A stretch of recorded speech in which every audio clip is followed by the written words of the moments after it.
В 23 розділі Євангелія від Луки написано, що цар Ірод бажав бачити Ісуса.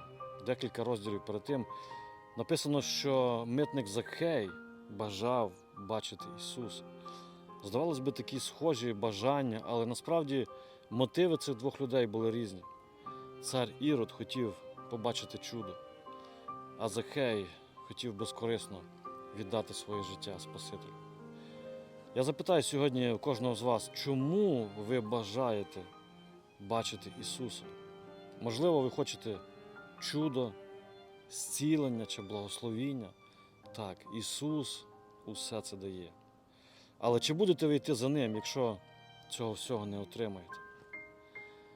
Не шукайте благословіння, але шукайте того, хто благословляє.